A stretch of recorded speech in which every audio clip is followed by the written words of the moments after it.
Check 1, 2, it works. Good morning. My name is Erkki. I am from Smaily. I'm glad to be back. I was here last year on Blue stage. I was talking about must-have marketing automation workflows and why it's important in email marketing to do. How is personalization important in email marketing? Today, I would like to dig a little bit deeper, go into hyper-personalization mode and micro-segmentation, tell a little bit what they are, how they're different from the generic or regular ones, show you some examples. I don't have much time. And yeah, let's roll. So, does anyone here in the audience know a brand, global brand, whose revenue, 35% of their revenue was generated by personalized product recommendations? It's a large amount of money, do you know? Of course, it's Amazon. Last year, they generated 514 or something billion dollars, and 35% of that was generated by offering their customers personalized product recommendations. So it seems to work. In email marketing, we see studies that marketers personalize some parts of email, either its subject line or the body, only 30% of the time. 70% of marketers don't do it basically ever. So based on that, I think there is a potential to grow. Last year, I talked about the results of personalization, how they might improve everything. Today, I'm going to show you, if going into deeper, how does it change more. Here is an example page of Amazon's product page. It's one of their most simplest personalization efforts. It's a crowd-based solution. Basically, they go through their orders and see what is frequently bought together, and then they show it out. And this is how it works. Yeah, so it's easy. Here is, okay, sorry. So let's define what is micro-segmentation and hyper-personalization. When we talk about segmentation, we usually think about macro-segmentation. So you have a list. It is separated into different segments, for example, based on location, what language your customers are talking about, maybe if they have a cat, maybe if they are men or women, if they have children. And you can send personalized content based on that. It's manual labor, but you can do it. In micro-segmentation, we go one level deeper. We start to look at the customer's purchase history, or maybe their browsing history. We ask them their preferences. And usually there is some kind of AI, artificial intelligence algorithm needed for that, because you will get, instead of maybe a few segments, hundreds of segments. They are small segments, but inside those segments are people who are really unified in their needs. So, for example, one micro-segment might be women in their 30s interested in fitness. Yes, you can give them some kind of like sporting goods. Or maybe executives driving big cars and living in suburban areas. If you have such kinds of segments, those are micro-segments, and you can use them to do really direct marketing. Micro-segments rely on minute data, so this needs to be basically like up to date all the time. And with micro-segments, we value quality over quantity. Yes, so it means that in the list, the data must be like really correct. You have a lot of lists. With hyper-personalization, we can expand this information. So about this women in their 30s, liking fitness, if you know from their purchase history that their favorite color is, for example, pink, then you can give them pink running shoes. Those executives, if you know that they like golf, you can offer them golfing jacket or whatever, golfing clubs. So with micro-segments, you get a lot of lists. You can send targeted email marketing too. But with hyper-personalization, you can personalize the templates you send out with personal product recommendations.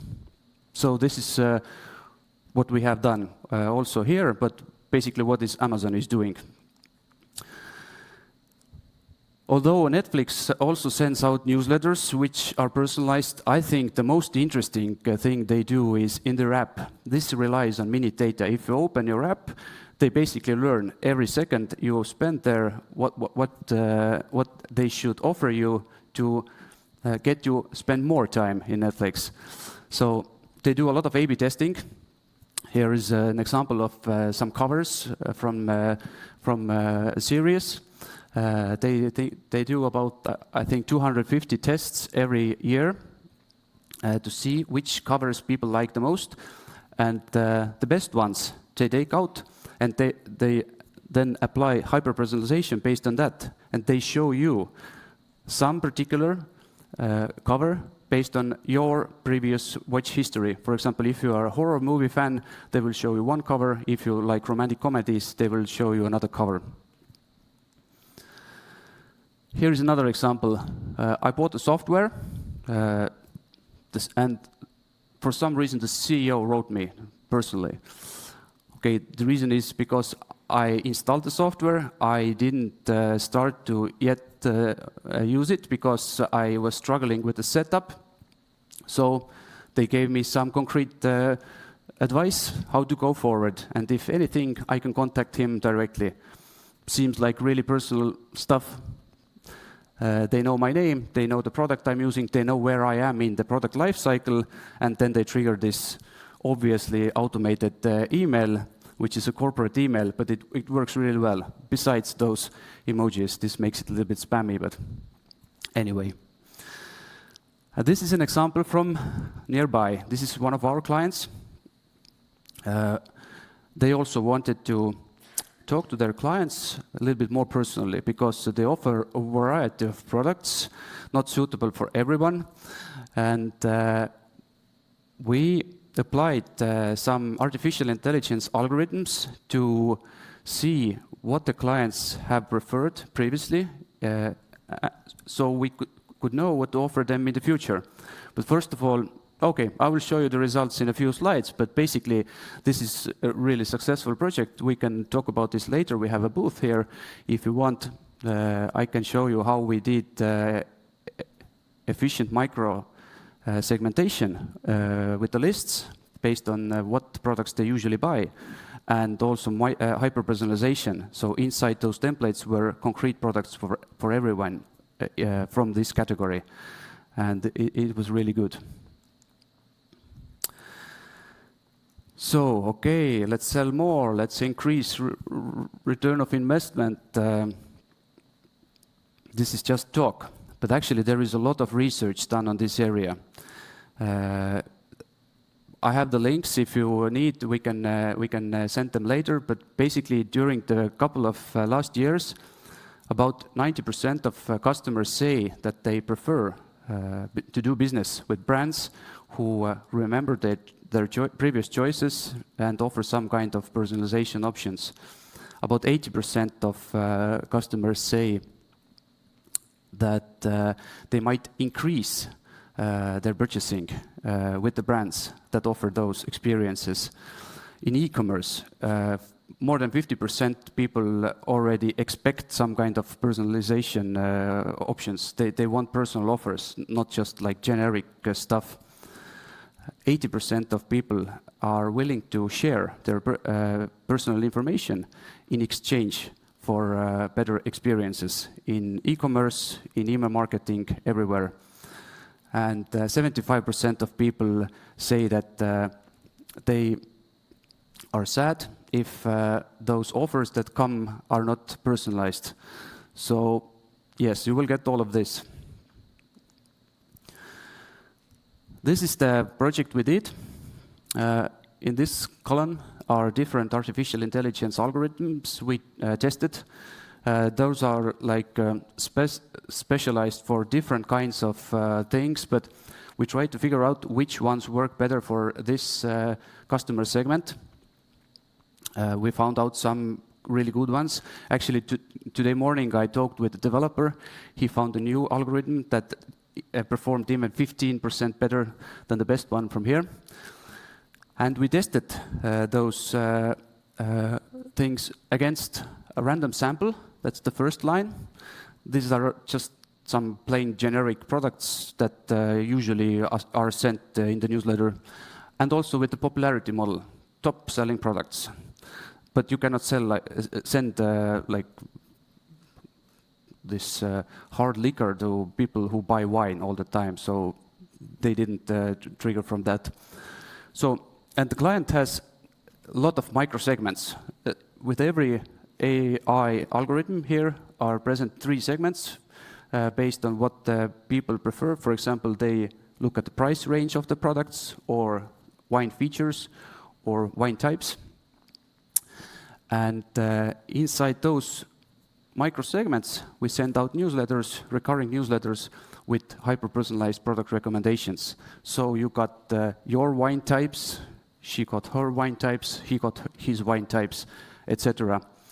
And what we found out was those lines are average revenue from every email generated after sending out. And after that, if a purchase came with the product we offered or assisted product, which was similar to the one that we offered, then we counted it toward to the revenue. So compared to the test groups, with the random sample, the differences were 12 to 50 times bigger, the AI algorithms. And with the popularity model, if you send just top products, the algorithm still performed 2 to 8 times better. So yeah, the client wants to go on with this project. It's really good. So data is really powerful if you use it, if you have it. So this is all business to customer. With business to customer, it's pretty easy. If I know you, I can offer you some products that trigger you. There might be some window shopping, there might be some impulse purchases. But in business to business, there are a little bit more layers to that. Because in business to business, personal preferences do not play such big role. You have to know the job that the person is doing in the company. They want to be really efficient in that job. So you have to offer them products and options that help in this regard. And also you have to take account the company that they are working for. What is the occupancy or field, industry of this company? So basically there are a few more layers to that. But if you are doing with an AI, you cannot do this with an AI.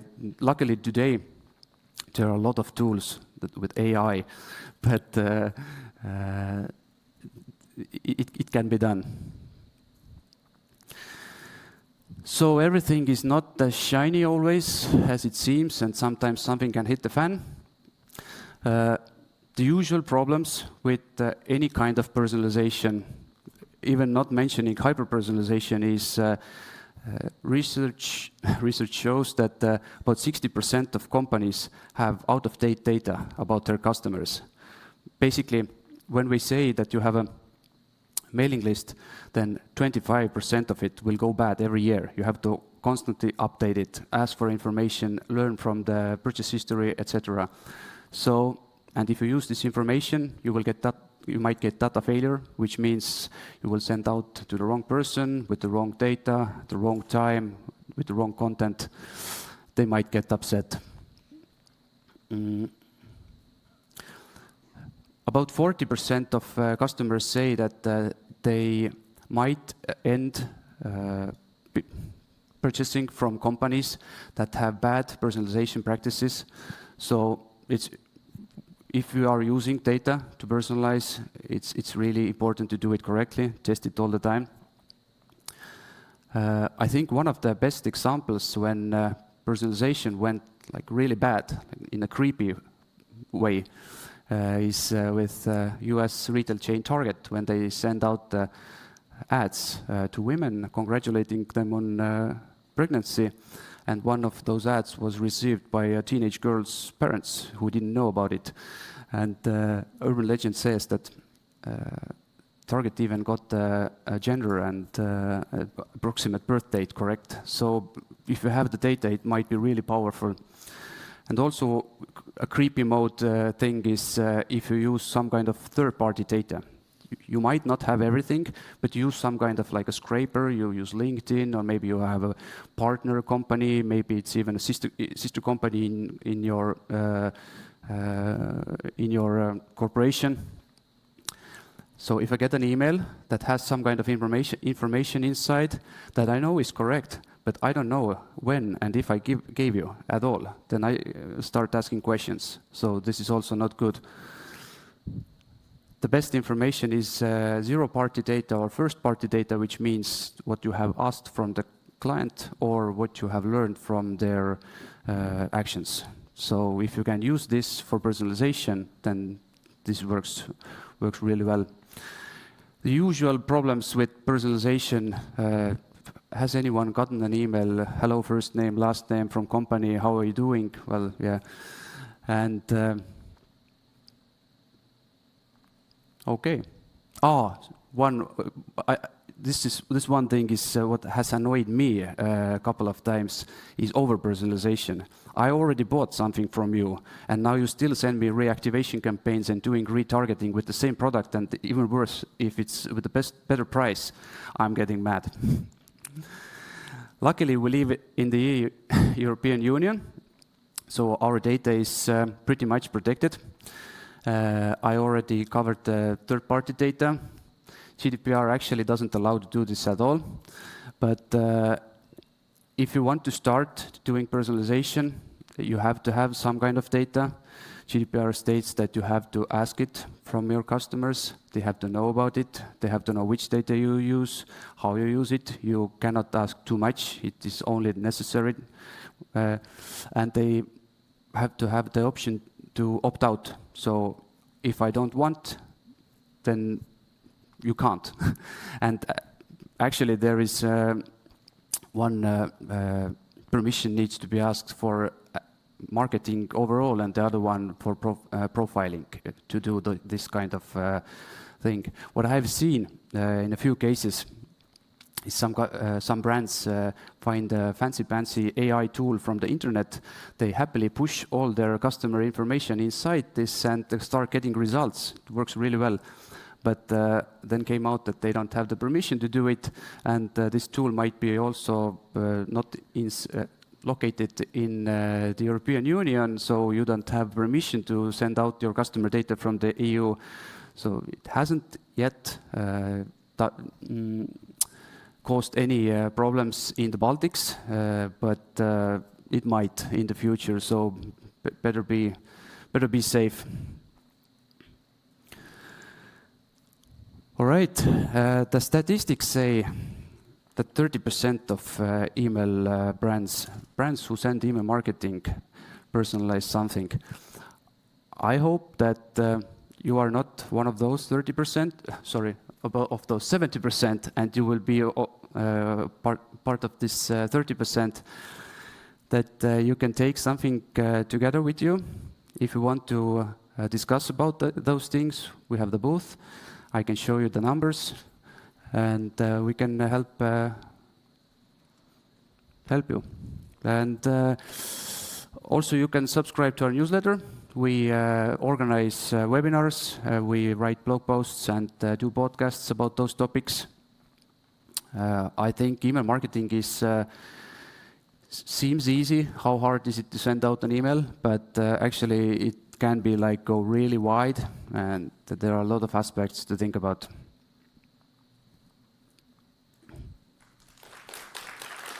Thank you.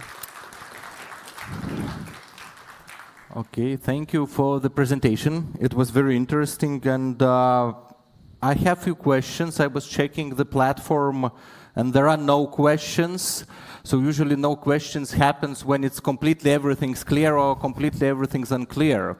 So while I will be talking to Erkki, maybe you have chance to drop your last questions if you want to clarify something.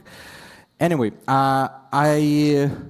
you started with Netflix, so my question is like, I know that Netflix has like more than 3,000 like those segments, hyper-personalized segments, how they target and how they offer you personalized content, right? So can you disclose how the most micro-segments like your client has? I think also thousands. Thousands? Yeah, no problem. Because as I said, it's quality over quantity. If you have maybe 5 customers in one segment that you know will always buy if you send them something, then it's a good segment already. Okay. And is there like a minimal, like reasonable threshold, size of the customer base to go into micro-segmentation? Okay, that's a good question. Well, if you have 5 customers in total, then 5 segments is the max you can go, but maybe tens of thousands. Yeah. 10,000, because yeah, it's probably basically about infrastructure costs and all the stuff when it makes like. Actually, today reasonable. the infrastructure, basically everything is in the cloud. You have one service provider or another. There might be some kind of AI tool. Maybe you use some kind of also online service for that. There are a lot of options. Everything is connected to plugins and integrations nowadays, so it's not that much, but. I think reasonable amount of data comes from if you have, for example, if you A/B test, the test group should be at least 500, maybe 1,000 subscribers. So one test, second test, if you have already third or the fourth test, then you go into thousands. And the more data you have, the better the results will be. If you have a customer base of a couple of tens of thousands of customers, then all of those are not actively buying. So the ones you can work with are maybe, I think, a third of those, or anyway. So. Okay. And from small business perspective, and or from single entrepreneur, so if he comes to you, is it enough for him to be like one-man show? And to start with like hyper-personalization, or it's a kind of already you need to have like dedicated person for that and to work on automations and so on? Actually, this is also a good question. This is, I think it's a real problem because the reason why or not enough personalization is done is because small businesses have to do a lot of other things like cleaning and bookkeeping and and their job. So then I send out this newsletter also. And think about some kind of hyper-personalization. What the hell? Sorry, I don't have time for this. So with those clients that we work with and that I showed you, they usually have either a dedicated person for that, or they outsource it, or they do it as a project. So we think of everything as much as we can, put it to work, and then step by step improve on that later on with other projects. So no AI tool can do it by itself. Every business is a little bit different. So if you want to get results, you have to know your customers, you have to know your products, you have to know everything in the business you are. No tool does this for you, no company other than you does this for you. So the input must come from you. There is a lot of pre-work that needs to be done. Thank you. At least last question from my side about legal stuff, GDPR and all. I think that all marketers know the headache for that. So in your experience, how many people opt out, or basically more precisely we should say opt in into be able to profile, personalize and so on? So how big is this problem? I know that in EU overall it is, but let's say maybe for Baltics you have some data. Unfortunately, in Baltics there is not much data about profilation and hyper-personalization at all, but I referenced to a study that says that if asked correctly, then about 80% of people are willing to give out their data in exchange of better experience with your brand. So, but it needs to be done correctly. So it should be a win-win situation. You give me this information, I provide you with better personalized product recommendations, for example, or I know your purchase history, and based on that, I can give you some kind of like something in exchange. Then it's okay. Thank you. I lied about the last question from my side.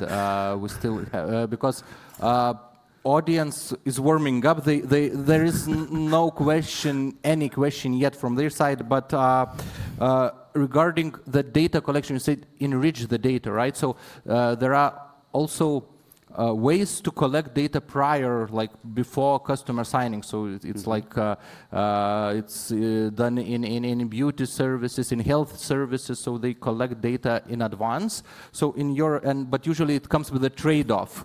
Basically, lower conversion rate, because the longer personalization journey is, then the lower conversion rate. How you what would be your one advice how to tackle and find that the problem and find that sweet spot to collect information prior, but also not to ruin your conversion rate completely? Constant warming up, like anticipation. Okay, this one is coming. Whatever this is that you are preparing to. So it's also, again, a good question.